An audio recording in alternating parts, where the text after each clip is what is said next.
皆さんこんにちは。制作過程を3つの動画に分け完成までを収録しているプラモの時間へようこそ。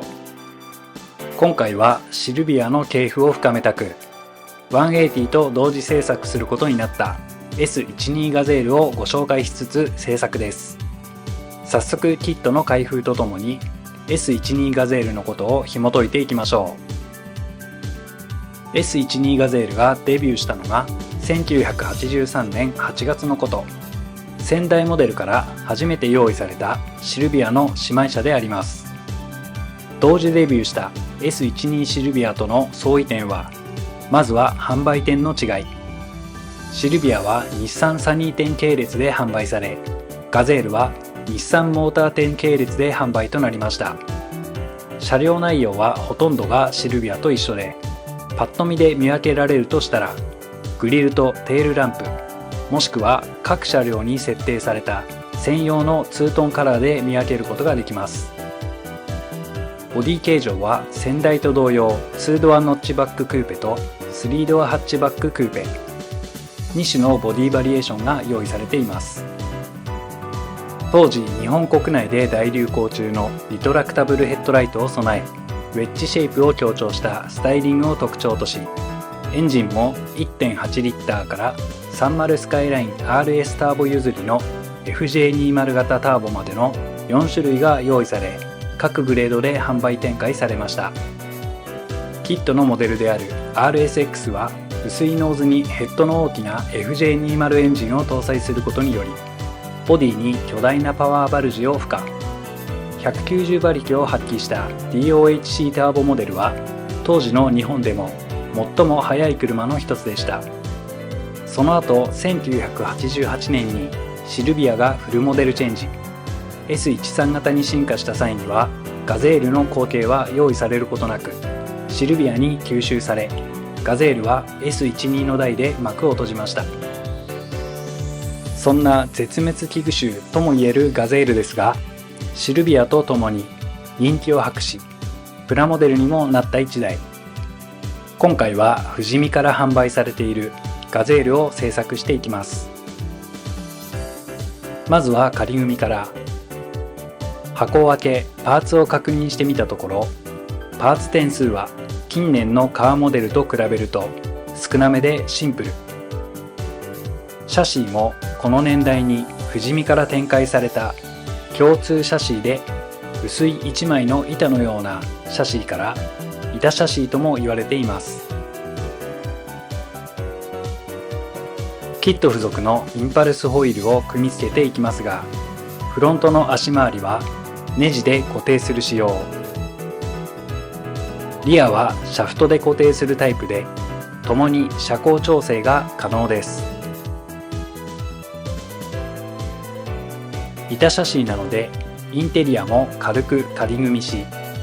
クリアパーツを取り付け仮組み完成。仮で組んでみて気になった点としては、足回りにトランク形状、タイヤハウスの形状、あとはゴリゴリに付着しているパーティングラインにインテリアが全体的にアンバランス。この辺りを修正しつつ仕上げていきたいと思います。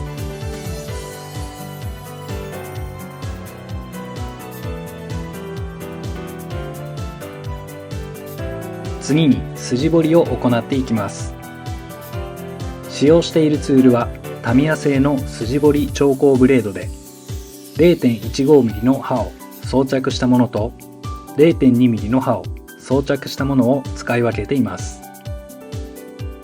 0.15mm は全体的な筋彫り、 0.2mm はドアやボンネットなどの開閉部分に使用し、筋の太さを分けることで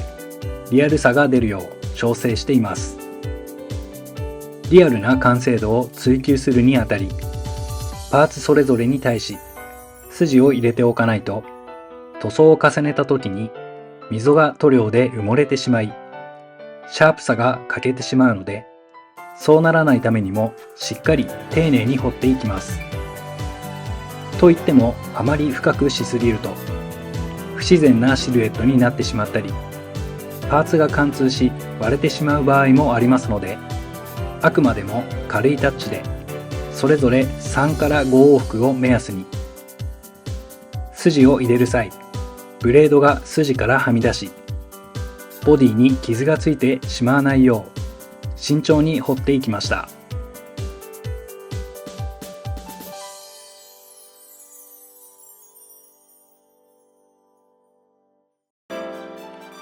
続いてこの矢印部分のパーティングラインを消す作業となります。メーカーの製造過程で金型同士を合わせてパーツを成形しているため、どうしても付着してしまうのが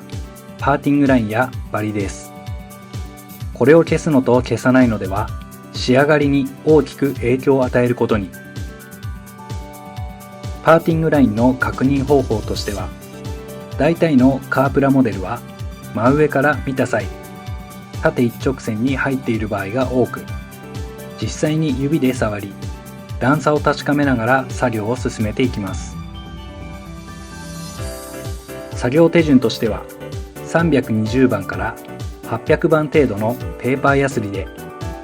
ボディ全体にあるパーティングラインを水取りで取り除いていくのみ。作業時の注意点としては、キットによっては細かなプレスラインもありますので、その部分まで削ってしまわないよう注意が必要となります。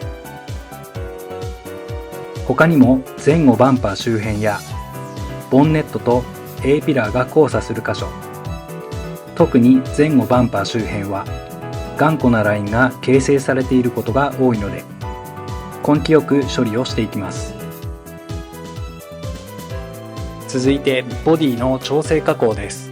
まずはサイドシルやウィンドウモール内側などのバリをペーパーヤスリで取り除いていきます。次に気になった点1個目として、タイヤハウスの形状。こちらはぼってりとしているので、内側をデザインナイフで削りつつ、ペーパーヤスリで上方向に径を広げていきました。ナイフで削ったところもペーパーヤスリで整えておきます。シャキッとしたタイヤハウスとなり、俊敏でいかにもスポーツカーな佇まいとなり大満足。気になった点2個目はトランクの形状です。パーティングラインを消す段階で一緒に作業をしたのですが、トランクの形状がリアテールに向けて下がりすぎと思ったので、できる限りフラットになるようペーパーヤスリで整えておきます。気になった点3個目はフロントバンパー。実車と比べるとバンパーの区切り位置が表現されていませんので、マスキングテープとデザインナイフでガイド線を引き、調光ブレードで彫り込みました。モールドされているキーシリンダーはアドラーズネストのブラインドリベットヘッドに置き換えるので、0.8mm のピンバイスで穴を開け、これでボディの調整加工が完了です。続いて本塗装をする前の下地として、ガイアノーツのピンクサフェーサーを拭いていきます。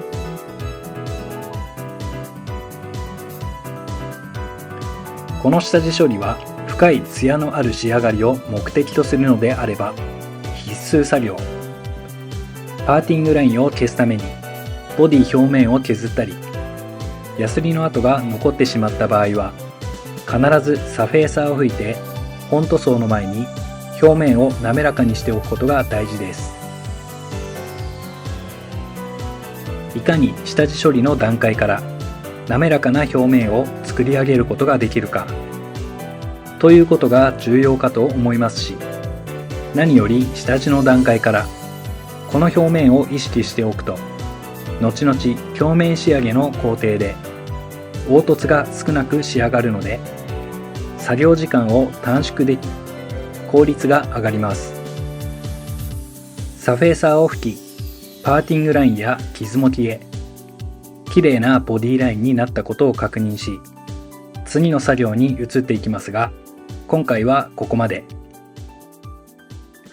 次回はインテリア完成までをお届けする予定です。ご視聴いただきありがとうございました。